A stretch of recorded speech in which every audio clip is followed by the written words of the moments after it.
So let's get to it. In my previous session about inheritance, I had spoken about different classes, and we started by defining an RPG character class, and then we gave it a couple of subclasses. First the knight, and then the vampire. Sorry, the other way around. First the vampire and then the knight class. And we had seen that we could use repeated inheritance to create a paladin class from the knight. So this inherited first from knight and then from the RPG character. And here we have the code from those classes, just copied and pasted. Okay, the RPG character, remember, it had an init method with strength, dexterity, hit points, and maximum hit points, some get methods for those, a combat static method that we use to make our characters fight, string method that we continuously re-implemented, overrode, and then the swing method that we also saw in detail. Then we had also defined a vampire class, which we can run again, where we had overridden the hard method and changed a little bit, extended the functionality of the swing method, and added two new methods, grow and weaken, because remember, vampire characters, because this is a subclass of the RPG character, whenever they hit in a combat, they became bigger and made their enemies smaller. Had made a very simple knight class that basically added some new behavior to the constructor method. It added one more parameter, the armor, that was added to the defense in the get defense method that was re-implemented. It was overridden, okay?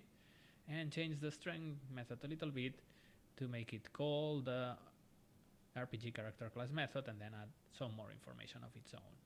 Finally, on the paladin, we had added one more attribute, object attribute, that was included whenever we call this new bless method, and then we had changed completely the behavior of the swing method, because in this case the damage that the paladin dealt was of type magic, which was something that played with the redefinition of the definition of the vampire method that we saw that was only hurt by particular types of damage. Okay, so with this we have seen a very brief overview of what these classes did. If you want to see this with more detail, you are very welcome, but I encourage you to check the video and the notebook of the previous session.